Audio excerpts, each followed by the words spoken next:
Ladies and gentlemen, subscribers of the channel, any new viewers, welcome back to the Basement Breakdown. I am joined here by a frequent co-host, and we've missed him. It's been a couple cards, couple events, but we're back with Harrison. Let's go. This is the last fight night. Yeah. Of the year. The last time we'll see the UFC. It's really the last card before we move to Paramount, and it's going to be the last card until January 24th, which is quite a while, unfortunately. I can't remember a break this big we've seen in the UFC for a long time. This feels like a true off-season. Do you remember when we saw it was Strickland versus Duplessis? Yes, and then there was a very large break after that. Yeah. That was like something that really stuck with me as being like a very like long time till I saw the UFC again. But it's so rare that we get a break that long between events. Like any fight nights are just... It's very much a transitional period, I think. It is. For this time, yeah, definitely. So to recap a little bit, Harrison wasn't with me for the last card, UFC 323, but I think we can both agree it was a very fun card to watch. Super fun card. One of my favorite cards of the year for sure. I think so too. Yeah, it was a great card. We started off quite hot. Yeah.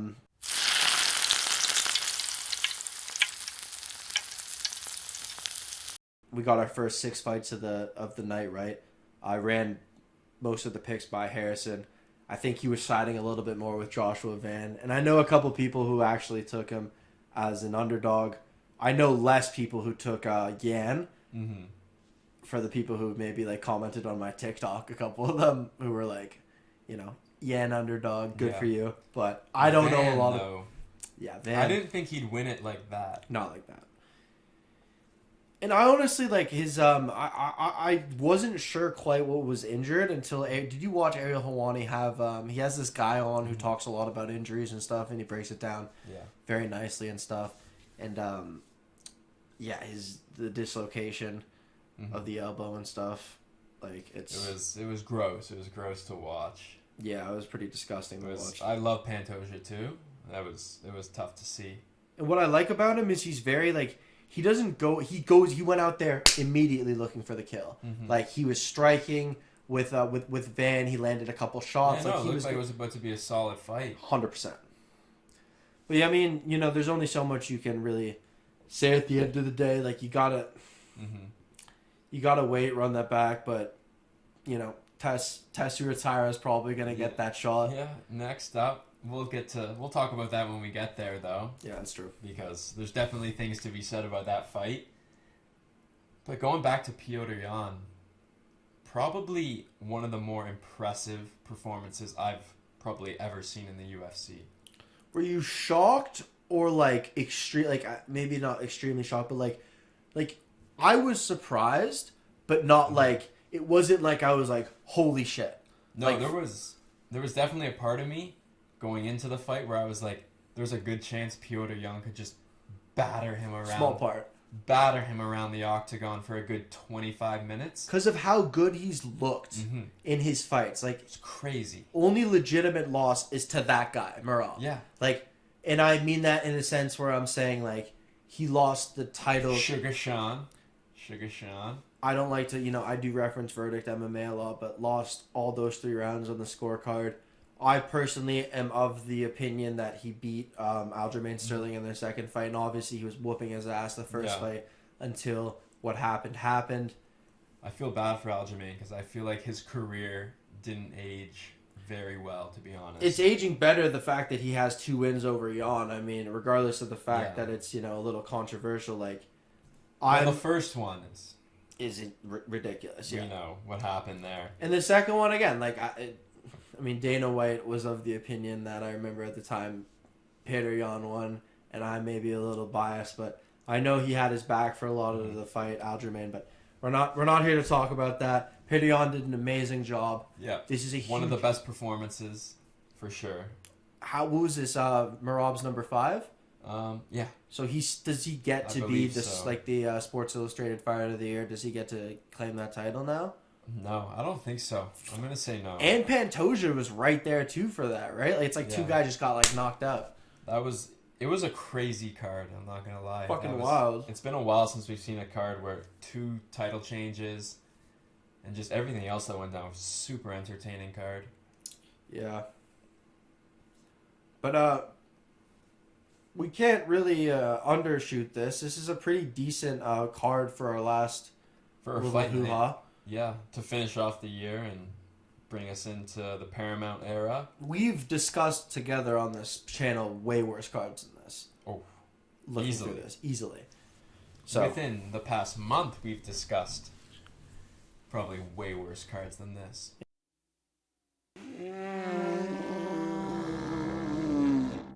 Yeah, we don't miss. So we're getting right into it? We're getting right into it. Okay, kicking us off. We're also going to rip some timestamps for this video, too, because I've been doing that recently for the viewers. Awesome. Let them know. That's what the viewers need, man. Because I know not everyone's going to want to see this fight. That's for sure. No, but we can always, over 2.5. There's always a sprinkle. But we got Jamey-Lyn Horth from our very own native country, Canada. Teresa Bleda. Mm-hmm. These girls fight in the women's flyweight division. I am curious to see the odds. What do we have here, Harrison? Teresa Bleda is a -156 favorite on FanDuel, and Jamey-Lyn Horth +122 underdog. I would assume that's perhaps because Teresa's younger. I think Teresa's had quite a few canceled bouts, if I'm not mistaken. And she does have a nice win against Gabriela Fernandez, if I'm not mistaken. This bout itself was supposed to take place in June, and it was canceled, taking place now. And Casey O'Neill, it's been a while since she fought, 2023. And then she fought a girl, Gabriela Fernandez, who's gone on to win a bunch of fights since fighting her and losing. That's aged pretty well. It has, but Jamey-Lyn Horth, if you go to her, she's also been on a bit of a streak. I mean, lose one, win one, but she's beat good Vanessa Diamopoulos. Vanessa Diamopoulos, I do rate her. I think that's a pretty good win. Decision with Miranda Maverick. Mm-hmm. Ivana Petrovic. A lot of split decisions. It's Veronica Hardy, who's tough as nails. I'm not trying to take anything away. They are tough. It's tough. Because, age will, it's I haven't seen Teresa Bleda fight since Gabriela Fernandez, which is a very impressive win. It's very long, though. 2 years, Yeah. It's sometimes that can serve a fighter well, taking that time off. And she's a lot younger. And training, and sometimes it's that inactivity, being out of the cage that long, and then you get back in there, and sometimes you're just a little shell-shocked when those first fucking fists start flying. Is it worth it going for a Jamey-Lyn Horth underdog, or should we stick with I'm very torn. It's really tough. I know I'm not going to bet on a winner of this fight, but to go 2.5. But for the sake of us making a prediction, I gotta go with Jamey-Lyn Horth as an underdog. I think it's a really, really ambitious prediction for the first fight of the night. And honestly, I'm not gonna put it on my bet slip or anything like that. Maybe to go over 2.5. But that Gabby. But you look at the odds, +122. It's not crazy. And it's a chick fight. So those odds are closer than you really think. It's really screaming she definitely has a real chance here to win. 29-28. Underdog upset-ish. 29-28? That's what I'm going with. I don't even think it's an underdog. I do like that pick. Jamey-Lyn Horth. Activity, Vanessa Diamopoulos, Miranda Maverick. She has experience going to decisions. She doesn't get finished. Gabriela Fernandez is a great win, but inexperience. But 2 years. It's tough with chicks, man. It's so tough because you could just be so wrong. And it's tough when you haven't seen someone fight for 2 years.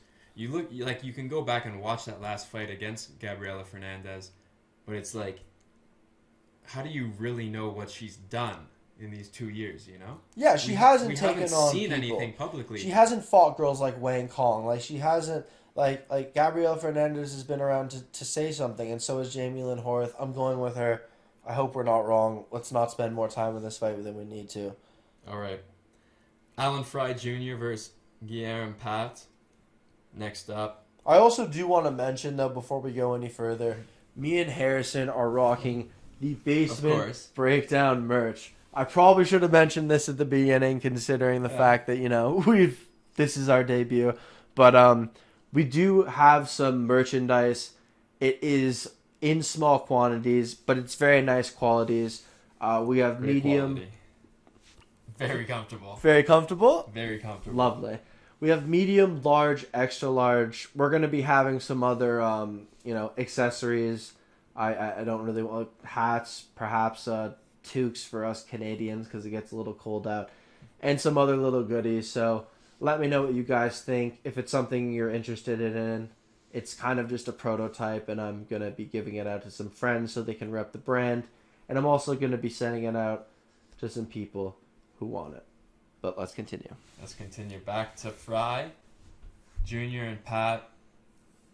Fry is the plus 144 underdog, and Pat is minus 186 favorite on FanDuel here. What are we thinking? Initial reactions? We're gonna have to go and look at these guys because I'm a little unfamiliar with the game of Alan Fry and Guillermo Pat.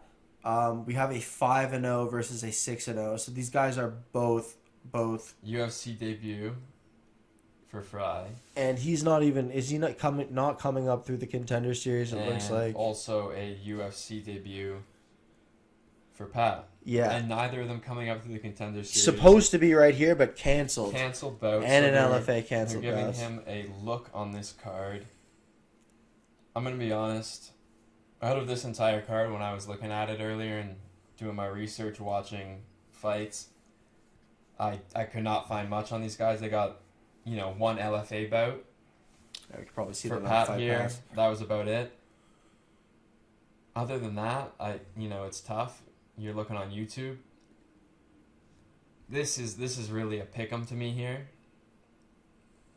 I feel like you look at the odds, and I feel like we're probably gonna get a Pat win. And he's Brazilian, correct? Yes. Yeah, so from what I understand, I'm seeing a bit of a pattern for him as far as the way that his fights have gone, and I guess that's the way the odds reflect it. I am inclined to pick him, and I don't want to hold up too much, but LFA fight against a guy who... Yeah, and he doesn't RDC. have any canceled bouts on the Contender Series. That's something that our boy has. Yeah. And I think that matters in this context. I do. I think this is a filler fight. They needed something to fill this spot, and they're giving two guys a shot. And Alan Fry is gonna he's 6-0 too, but he's 6-0 versus Pat's 5-0. But he's gonna get submitted. I feel like he's gonna get submitted. Yeah, we're gonna call it. Second round submission. I'm gonna go first round submission. Go first round? I love it. Could be a Grammy decision. I don't think it's gonna be an interesting fight. This card does get off to a slow start. Oh, we got Melissa Croden versus Luana Santos. Mm-hmm. Luana Santos, if I'm not mistaken, is coming off of a very close decision. I'm about to yawn, so it didn't come out, but it happened. Yes. No, she's coming off a win. Versus Tanera Lisboa. Round 2 submission win against Tanera Lisboa. Before that, a UD loss to Casey O'Neill. Against Melissa Croden, who is... There's a lot of Canadians on this card. Coming off and also a win against Tanera Lisboa. Ashley Dean. TKO, round 3. Yeah, lost to Jacqueline Cavalcanti. I can't. Luana Santos has so much more experience over this chick, and she's favored it too. I know. Jacqueline Cavalcanti back in LFA, though. Do you not think there might have been some improvements made since then? Perhaps, but not enough for me to pick her over Luana Santos. I don't trust that. It scares me too much. I'm with you. She's 9-2. Yeah, but they're not in the UFC. These wins aren't predominantly in the Luana UFC. Santos is 9-2. Well then, lovely. But the no, Croden's 7-2. 7-2 and a predominant LFA wins. She's got Lisboa You always gotta lean experience sometimes in these Especially fights. in the chick fights, Yeah. dude. Like, it's way more of a chance where you're right about that. Or how She's a good is slight- Rayani Yeah, Barcelos? she's a slight minus 130 favorite. I feel like we gotta go Luana Santos. Decision, 29-28. I agree. Maybe a finish. Like, maybe a sneaky submission. But, yeah, I agree. 29-28. Close fight. And we move up. Yeah, we move up. We move up to Sean Sharaf and Stephen Asplund. Steven Stephen Asplund's... Asplund, I feel like That's the guy. I'm just going to say straight up that Steven Asplund, I did pretty decent with my Contender Series picks for this season, which was season 9, I believe, of the Contender Series. Yeah. And I didn't pick Steven Asplund. I said I wanted to pick him, and then I check marked the wrong dude, and he ended up getting the KO, and I did terrible on that prediction, for the fight card. So I was just really upset about that. But I think he's gonna win by TKO or KO. Yeah, I mean, He's gonna get it done. listen to me here. Sean Sharaf, UFC debut. This guy lost to Junior Tafa. You say? And I know for a fact that neither of us hold the Tafa brothers in any sort of high regard. He got TKO'd in round 2. He's got more. Okay, The Tafa against brothers. Junior Tafa. He's a nobody. Sean, we know what the state of the heavyweight division is. It's not impressive. There's no depth to it at all. Sean is just a filler right now, and I think he's gonna get badly hurt in this fight. And his nickname's The Smoke. Yeah, I think You think he it's wants only to a smoke? matter of time until he's out of the UFC. I think Asplund has arrived. That Contender Series win was super impressive. He's in good shape. He's in good shape. He got his opponent out of there super quickly in that Contender Series win, and I think he's going to do the same to TKO. Sharaf. TKO. First round. Round 1. Easy. We're both in agreement. Lovely. Within the first 2 minutes, we move up. Neil Magny's 3rd fight of the year. What about Amanda Lemos versus Gillian Robertson? Is that before that? No, Oh, Magny. God. Why is it? Oh, they have it after Neil Magny? We've got Magny first. And he's on like a 2-fight win streak, right? Yeah. Magny versus Yaroslav Amosov. He's 20. 8-1. Oh, my God. And he's making his debut in the UFC, right? UFC debut, coming from Cage Fighters and Bellator. I've gone against Neil Magny the last 2 fights with Matthews and who before was it? Matthews and Elizio Zaleski dos Santos, who won the first Zaleski, round yes. and then just oh my God, man. and he won both of those. And then you look at who he lost to, and it's Carlos Prates and Michael Morales, who are both in the conversation for a And title. then you look, he beat Mike Malott and then lost to Machado Gary, beats Phil Rowe, loses to Gilbert Burns, beats D-Rod, loses to Shavkat. So he only loses to elite competition. Even at his age. So he's a middle guy. He is a middle He's a guy. Tall middle guy. Like, it's... So it depends. Who do you think Yaroslav Amosov is? Do you think he is more than a middle guy? I think he's going to submit Neil Magny. So there's your answer. I can't go with Neil Magny. I don't give a shit. I'm not going with Neil Magny. Jake Matthews is not impressive. He had his little... And that was weird. Yeah, his on the little judges. shrug on moment, the judges, you know? or not the judges. The reffing was not. Yeah, the reffing. Oof. Zaleski he's also mid to below average fighter. He won that first round against him though. And Exactly. He won the first round and then gets just TKO'd in the second. Yeah, it's just what he does. He hangs over you, Neil Magny. But he's losing. Prates round 1 TKO.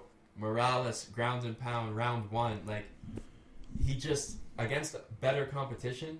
And I think our guy over here is better competition. Like he's good at some. He's a very dangerous guy. His record. I know he's not in the UFC, but like he's at a point in his career where I think he's gonna give Neil Magny some problems. So I can't go with Neil Magny. And you look for at this the fight. odds. We gotta just mention. Yeah, it's minus like minus 430. 430. And there's a reason for that. There's a reason. But again, for those of you who are maybe going to bet on Neil Magny, it's never a bad bet, especially recently. He's still got that in him. Most welterweight wins in the division, so always impressive. We move up the card. Joanderson Brito against Isaac Thompson. Betting odds are not available for this fight, unfortunately. It's going to be a scrap, actually. Brito 17-5-1. It is going to be a scrap. Sabatini coming off a couple losses, so he's going to be desperate to scrap, I feel like. Pat Sabatini's coming off of a win. Like, Pat Sabatini's a great fighter. I do rate Pat Sabatini highly. William Gomez, he's a pretty solid fighter in his own right. Beat Hyder. Cancelled fight against Dan Ige. Lost to Hyder Emil. He's beat Andre Fili. Always tough. He beat Diego Lopez back on the Contender Series. That's a very good one. That's a fight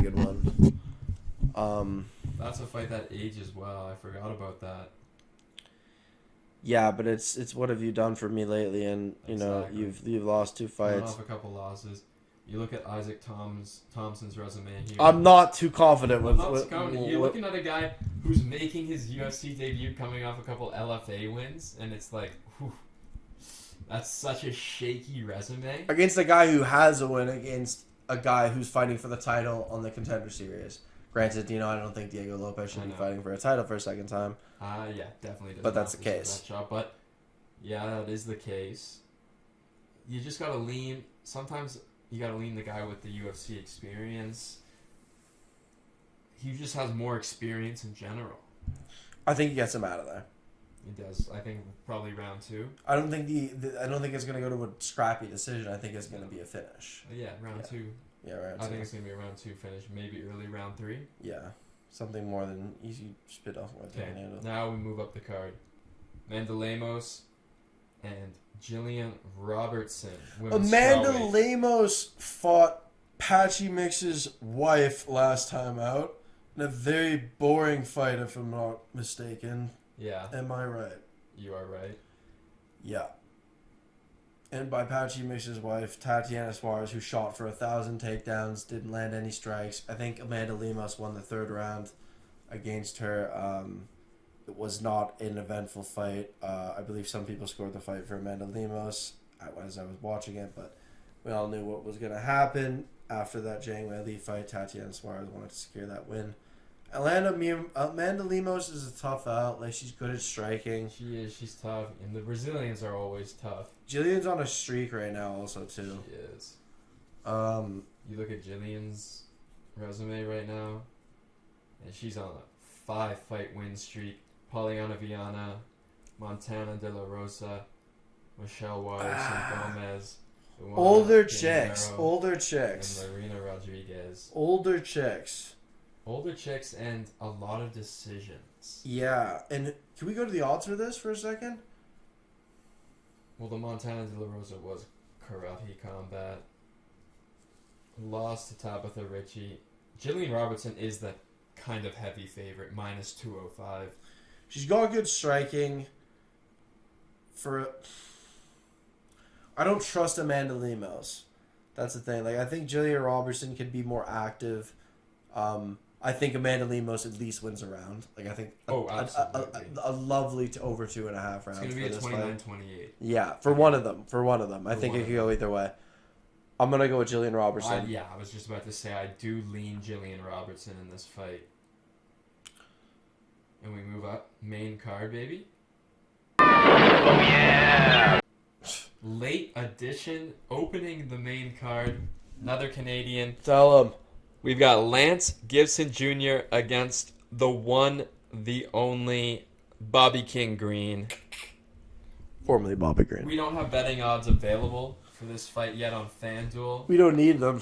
But we don't need them because I feel like this one is a very, very easy decision for us. What are you thinking? I don't know who Lance Gibson Jr. is, and we're going to be honest here with ourselves. King Green gets matched up against up-and-coming He prospects does. constantly. He is sort of in that like gatekeeper role. They right want now. him to get knocked out. Mauricio Hoofy, Jalen Turner, who's not up-and-coming but needed the win, and that was a very late stoppage. He's got a chin. That's the problem. Yeah. But he's also not really knocking anybody out. He's not, except for Grant Dawson, like with a fluke punch, which He shouldn't have taken him. He's just sort of like a volume guy.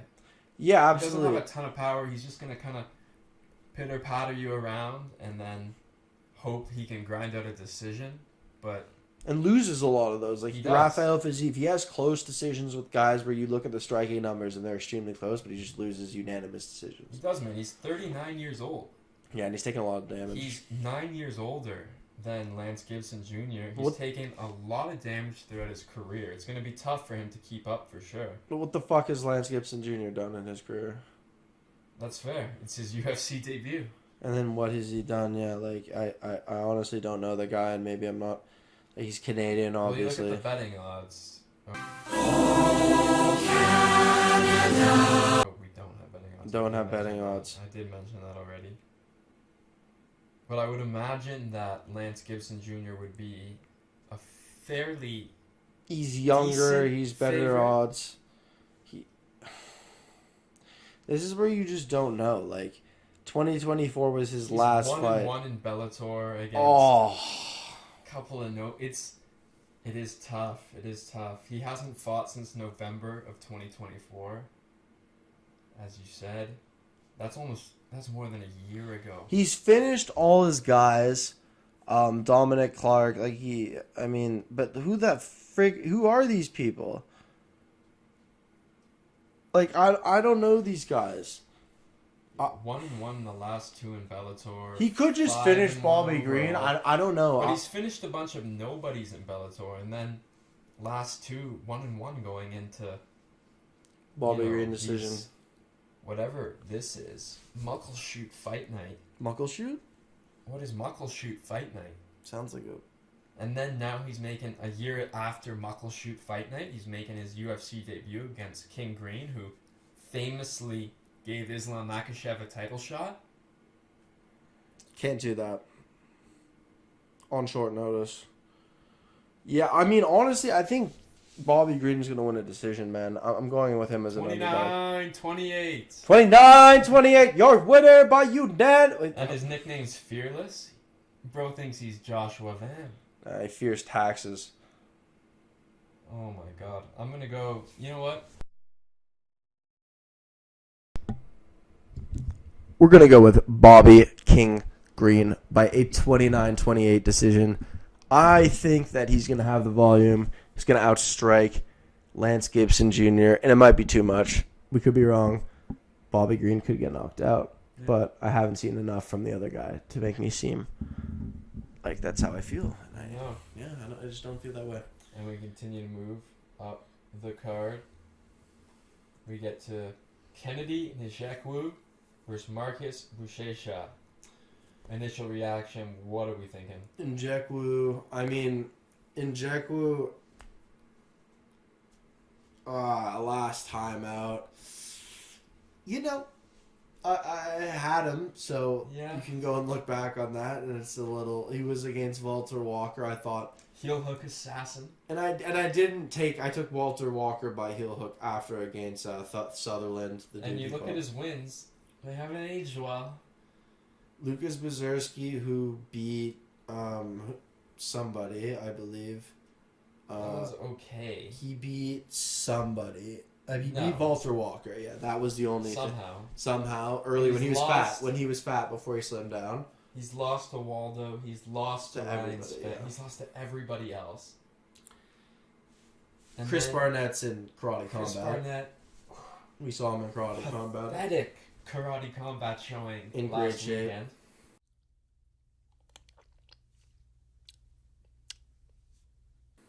Terrible. This is just embarrassing. He's lost to Vincent Peru. He's lost to Dustin Jacoby. Dustin Jacoby, I like a lot. I like Dustin Jacoby. Paul Robertson. Cutelaba is a decent win, I guess. But, Yeah. But I don't like Kennedy. he's never shown me anything to convince me that he's like like a superstar or anything, or he's gonna be anything special. What has Marcus Buchecha showed you?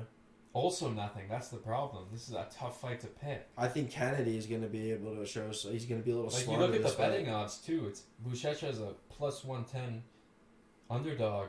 Nzechukwu is minus 140. But both of these guys, it's really like nothing. I think Nzechukwu is going to get it done by finish. I think he will. I think finish. Buchecha, he struggled in his last fight to land any takedowns. And he's like a jiu-jitsu guy. And I don't worry about, like, Walter Walker, heel hook, he's done that 5 times in a row. Like, Nzechukwu, like, I trust he's going to be able to thwart what, Like, Buchecha was fighting Martin Boudet. Yeah, unanimous, boring decision. Lost a unanimous, boring decision. He couldn't do anything, and he looked sloppy. I don't like him at all. Nzechukwu finish. Nzechukwu finish, and we move up. Melquizael, Costa. I'm not going to spend time on this.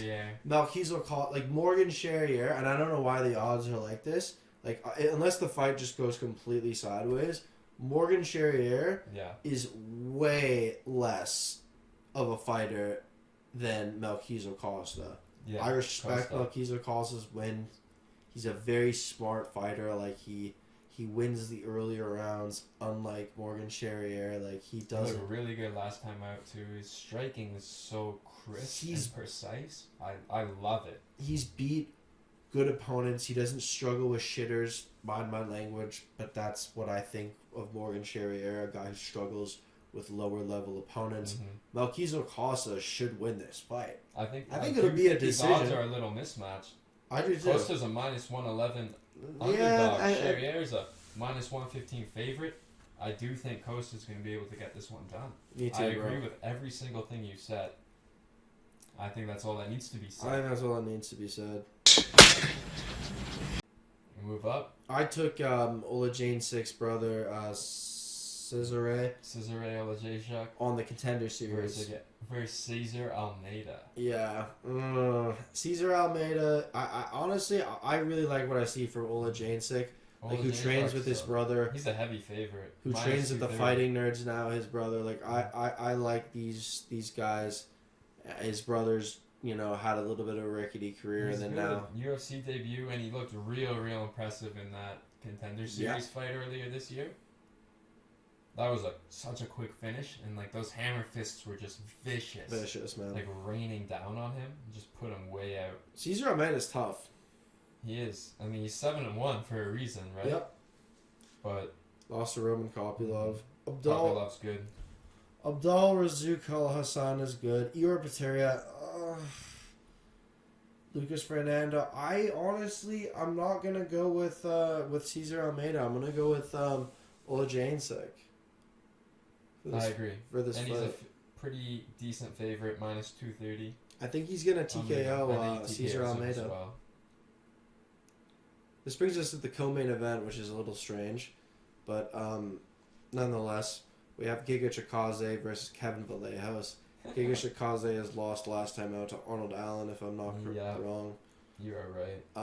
And Kevin Vallejos. Oh, Kevin Vallejos. I do like Kevin Vallejos. Or no, he lost to David Onama. David Onama, my bad. A unanimous decision. Before losing to Steve Garcia.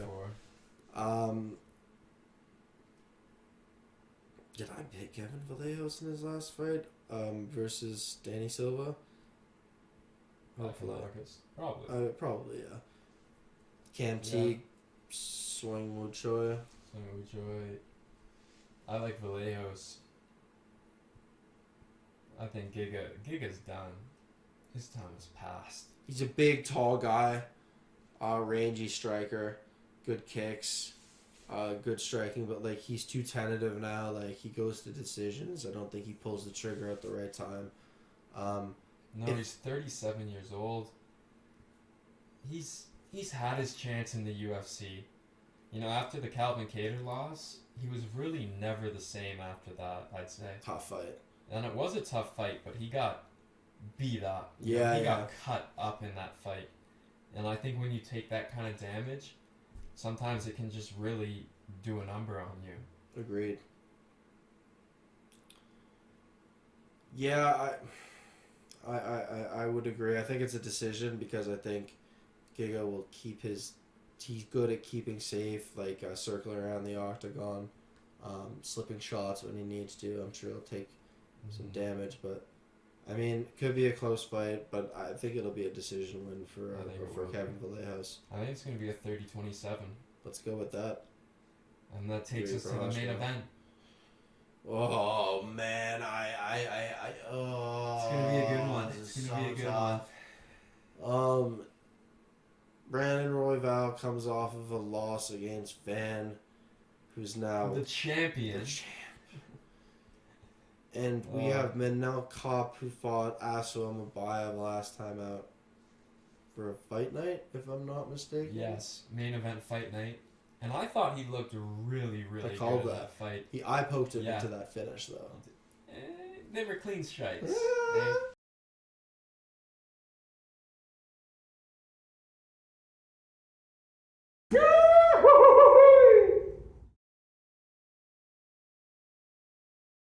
They said they were clean strikes.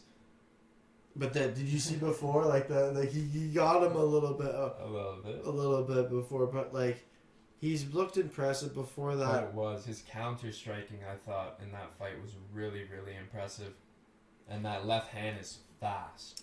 He had a really close fight with Muhammad Mokaev. Do you remember that fight? Mm-hmm. That was very. UFC and he was grabbing reject. his fucking underwear or whatever he was grabbing. Reject.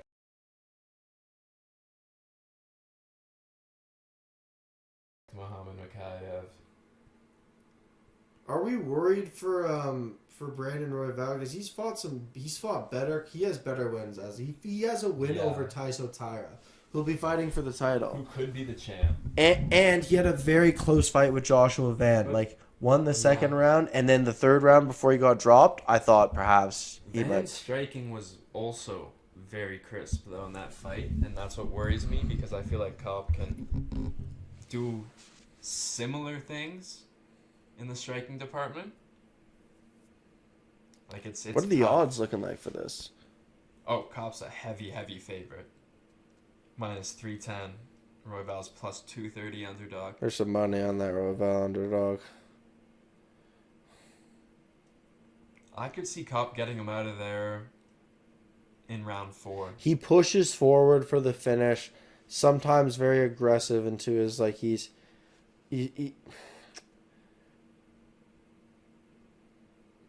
Brandon Royval has such better wins. Royval kind of looks like a milk bag, though. I know, but he has wins. Like, Taiso Taira, Brandon Moreno, very close fight, but like, Alessandro Pantoja, like good fight with Pantoja, like. He does, and it's like the Van. It's so tough. This is 5 rounds. It is tough. He's not Bruno Silva. Like you're not like he's a bigger, rangier dude who's good at managing distance, and it's trouble for Manel Kape.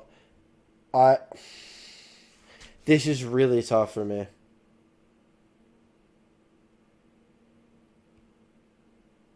I'm gonna go Manel Kape by decision. Official pick.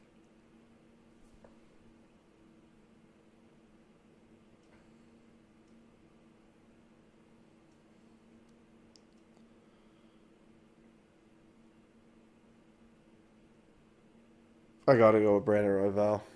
Okay. First time we're picking differently in a main event. I'm going with a Brandon Royval decision over Manel Kape. I think he's going to gas. And I just like Bruno Silva, Steve Garcia. I mean, not Steve Garcia. Bruno Silva and most recently, his last time at Asplund Mabayev, like, who's looked very good. Like he was able to take down his last opponent. He fixed his game. But Brandon Royval, this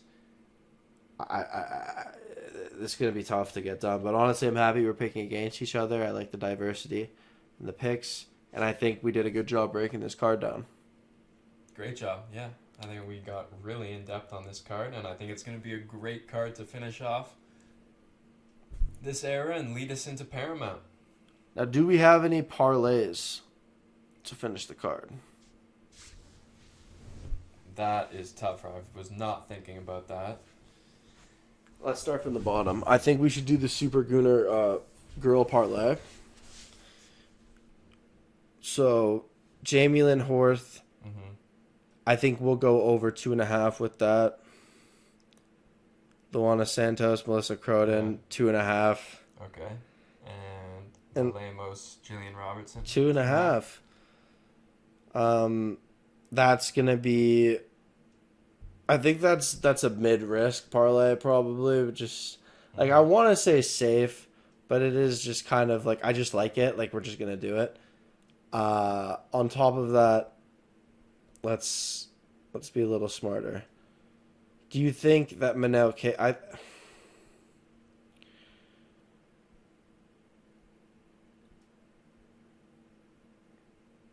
I think Melquizael versus Morgan Charriere will go over 2.5. What do you think? Yeah, I like that. Over 2.5.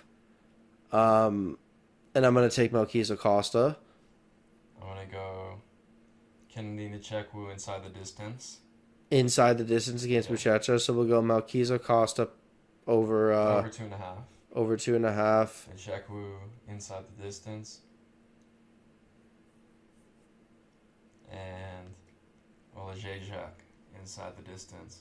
And we'll go Oleksiejczuk inside the distance. Now, there's probably some pretty good odds for that. That'll probably be our risk parlay. Mm-hmm. And high risk, some good reward for sure. I like it. All right, well, we have a new mic. This is unfortunately the last card until we get to, reconvene in January. Now we can talk about Jake Paul. We have other things to discuss. There'll be some, things will transpire. We can discuss other things. Yeah, we'll keep it going. We have a lot to talk about. So this is a longer episode. We made it so because this is the last card. And, thank you for joining me. Anytime. New shirts. Let's go. Basement Breakdown. Out.